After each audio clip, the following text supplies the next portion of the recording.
Hello दोस्तों, तो कैसे हैं आप लोग। उम्मीद करता हूं कि अच्छे होंगे। आज का जो हम लोग का टॉपिक है वो एक्सकवेशन है। एक्सकवेशन के बारे में जानेंगे। एक्सकवेशन क्या होता है, उसके प्रिकॉशंस क्या हो जाएंगे, उसके हैजार्ड क्या हो जाएंगे। तो सबसे पहले हम जानेंगे एक्सकवेशन को हिंदी में क्या बोलते हैं। एक्सकवेशन से आप क्या समझते हैं। तो एक्सकवेशन को हम हिंदी में बोलते हैं खनन। खनन या हम उसको खुदाई बोल सकते हैं। जैसे एक मान लीजिए बिल्डिंग बनाया जाता है तो सबसे पहले उसके नीचे पिलर्स लगाए जाते हैं, उसके लिए हम लोग गड्ढा बनाते हैं, उसी को हम एक्सकवेशन बोलते हैं, खुदाई बोलते हैं। चाहे कोई ओवर ब्रिज मतलब पुल बनता है तो उसके नीचे पिलर लंबे लंबे जो पिलर्स लगते हैं उसके लिए भी एक्सकवेशन किया जाता है।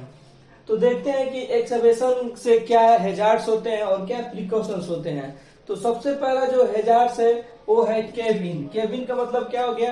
केविन का मतलब वो हो गया जो गीली मिट्टी है, चाहे कमजोर मिट्टी है, उस पे जो अगर हम मान लीजिए एक्सकवेशन कर रहे हैं, कोई गड्ढा बना रहे हैं, तो उसमें एक रिक्स रहता है, हैजार्ड्स रहता है। हैजार्ड्स क्यों रहता है कि मान लीजिए गीली मिट्टी के नीचे आप अगर कोई एक्सकवेशन बना रहे हैं, गड्ढा खोद रहे हैं, तो उसका जो ऊपर का लेयर होगा वो कमजोर होगा, कभी भी धंस सकता है। अगर धंसेगा, उसके नीचे जो वर्कर काम कर रहे हैं तो उनको ज्यादा चोट लग जाएगी, वो मर भी सकते हैं। दूसरा आपका होता है फॉल हैजार्ड। फॉल हैजार्ड का मतलब वो हुआ कि मान लीजिए अगर कोई ट्रेंच है, अगर वो ढका नहीं है प्रॉपर तरह से, अगर कोई वर्कर बिना देखे अगर नीचे चल रहा है, लगातार कहीं ऊपर देखते चल रहा है, तो अगर ट्रेंच में उसका पैर जाएगा तो वो ट्रेंच के अंदर चला जाएगा। तो ट्रेंच क्या होता है। ट्रेंच एक ऐसा मतलब गड्ढा है जिसका लंबाई कम होता है और चौड़ाई ज्यादा होता है। अब देखिए फॉलिंग ऑब्जेक्ट। फॉलिंग ऑब्जेक्ट से क्या समझ सकते हैं। जैसे मान लीजिए कोई गड्ढा बनाया जा रहा है, अगर उसके पास में अगर कोई ऑब्जेक्ट रखेंगे, उसके किनारे पे और कोई ऑब्जेक्ट रख रहे हैं, जैसे कोई टूल्स रख रहे हैं, छोटा छोटा कोई मशीनरीज रख रहे हैं, तो उसमें गिरने का चांस होता है। गिरेगा तो नीचे आम सी बात है, नीचे वर्कर काम कर रहा है तो उन लोगों को चोट लग जाएगा।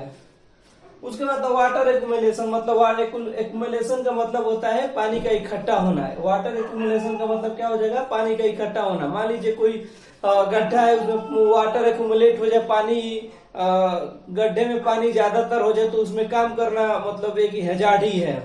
उसके बाद आता है लेक ऑफ एक्सेस एंड एग्रेसिस। अगर मान लीजिए कोई रास्ता नहीं है, अगर कोई गड्ढा बना रहे हैं, उसमें अगर कोई रास्ता नहीं है ऊपर चढ़ने का या नीचे जाने का, तो भी एक हैजार्ड ही है।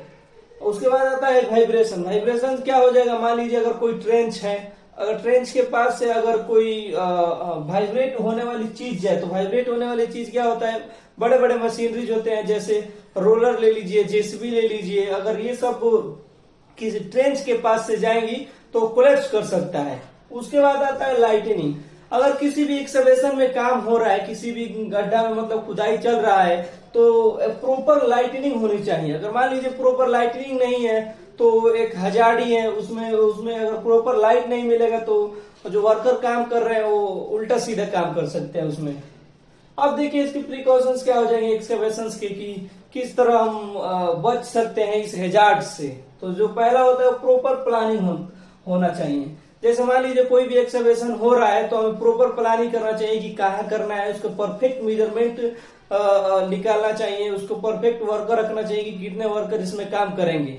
दूसरा हो गया अंडरग्राउंड यूटिलिटी चेक। अंडरग्राउंड मतलब नीचे ये चेक कर लेना चाहिए कि कोई पाइप वाइप नहीं है, किसी पाइप का लीकेज नहीं है। इसका मतलब वही हो गया अंडरग्राउंड यूटिलिटी चेक, उसको चेक कर लेना चाहिए। तीसरा आपका आता है सोरिंग और स्लोपिंग। सोरिंग और स्लोपिंग का मतलब हो जाएगा, तो सोरिंग और स्लोपिंग क्या होता है। सोरिंग और स्लोपिंग ऐसे आप समझ सकते हैं, मान लीजिए अगर ये कोई गड्ढा खुना रहा है तो ऐसे उसको स्लोप में रखना चाहिए, कि स्लोप में रहेगा तो यहाँ पे मान लीजिए सीढ़ी हो सकता है, कोई इंस्ट्रूमेंट लाने के लिए ऐसा अगर स्लोप में रहेगा तभी ना इसमें अगर अंदर आना है। अगर कोई अगर स्लोप में नहीं है, ऐसे अगर वर्टिकली डिस्टेंस में अगर कोई है, वर्टिकली ऐसे रहे अगर कोई गड्ढा, तो नीचे अगर कोई वर्कर कर रहा है तो वो उसको आना इसमें मुश्किल हो जाएगा। अगर स्लोपिंग में रहेगा, सोरिंग और स्लोपिंग में रहेगा तो नॉर्मली ऐसे आ सकता है। अगर मान लीजिए ऐसे कोई गड्ढा खुना रहा है तो इसको अगर स्लोपिंग में बनाया जाए तो ऐसे आकर यहाँ नीचे वो गड्ढा खोल सकता है अपना। तो इसका मतलब यही हुआ वहां पे सोरिंग और स्लोपिंग का। सेफ एक्सेस और एग्रेसिव का मतलब काम करने के लिए आने जाने का जो रास्ता होना चाहिए वो प्रॉपर होना चाहिए। Barricading and सिंगेज। बैरिकेटिंग मतलब अगर कहीं भी एक्सकवेशन हो रहा है, चाहे वो रोड बनाने के लिए, ब्रिज बनाने के लिए, चाहे कोई टैंक खोलने के लिए, तो आपका बैरिगेटिंग मतलब प्रॉपर है कि मैंने बैरिगेटिंग लगाना चाहिए। अगर बैरिगेटिंग नहीं लगेगा तो कोई भी अगर नहीं जानता है कि एक्सकवेशन हो रहा है और अगर वो जाए तो उसमें गिर सकता है। तो बैरिगेटिंग बहुत ही जरूरी चीज है एक्सकवेशन के लिए। आप लोग इस पे ध्यान दीजिएगा कि बैरिगेटिंग कुछ करे या ना करे, बैरिगेटिंग जरूर लगे। अगर एक्सकवेशन हो रहा है तो बैरिगेटिंग बहुत ही जरूर है। उसके बाद आता है पीपी यूज, और पीपीज का तो बहुत ही बड़ा यूज होता है एक्सकवेशन में। बिना पीपीज का भी एक्सकवेशन करना बहुत ही मुश्किल हो जाएगा। आपको प्रॉपर वैसे हेलमेट पहनना पड़ेगा, सेफ्टी शूज पहनना पड़ेगा, ग्लव्स पहनना पड़ेगा, रिफ्लेक्टिंग जैकेट होता है एक्सकवेशन में भी। अगर देखें तो रिफ्लेक्टिंग जैकेट का अगर यूज कर रहे हैं तो दूर से भी आपको मतलब दिखाई दे देंगे कि वहाँ काम हो रहा है। चाहे आप गड्ढे में काम कर रहे हैं तो अगर रिफ्लेक्टिंग जैकेट पहने हैं तो दिखाई दे देगा कि हाँ गड्ढे के अंदर आप काम कर रहे हैं। रेगुलर इंस्पेक्शन करना चाहिए, माने रोज उस अगर कोई कहीं भी एक्सकवेशन हो रहा है तो आपको रेगुलर इंस्पेक्ट करना है, मतलब जांच करना है कि कितना खुनाई हो चुका है और कितना उसको खोदना है। ठीक है। उसके बाद आता है वाटर कंट्रोल। वाटर कंट्रोल को हमेशा मतलब देखना चाहिए कि पानी के लेवल अगर कम है कि उसमें ज्यादा है, कि पानी के लेवल उसमें है कि नहीं है, प्रॉपर वैसे चेक करना चाहिए। कीपिंग मटेरियल अवे, मतलब जो भी वेपन्स है, टूल है, मशीनरीज है, उन लोगों को मतलब दूर रखना है, एक्सकवेशन से दूर रखना है। जैसे मैं बता दिया हूँ कि मान लीजिए यहाँ पे एक्सकवेशन ऐसे हो रहा है, अगर इसके पास में ही अगर टूल्स मटेरियल रख दे रहे हैं तो गिरने का चांस रहता है कि गिरेगा तो नीचे वर्कर काम कर रहे हैं उनको चोट लग सकता है। ठीक है। उसके बाद है प्रॉपर लाइटनिंग। लाइटनिंग का तो मैं बताया हूँ कि एक अच्छा वे से प्रॉपर लाइटनिंग होना चाहिए। अगर लाइटनिंग नहीं रहेगा तो अंधेरे में काम करना बहुत ही मतलब मुश्किल हो जाएगा।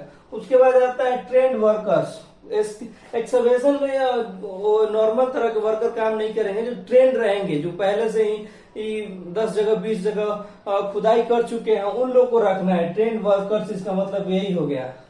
एक इसमें आपका छूट रहा है एटमॉस्फेयर। एटमॉस्फेयर में अगर ये देखते हैं कि जो एक्सकवेशन होता है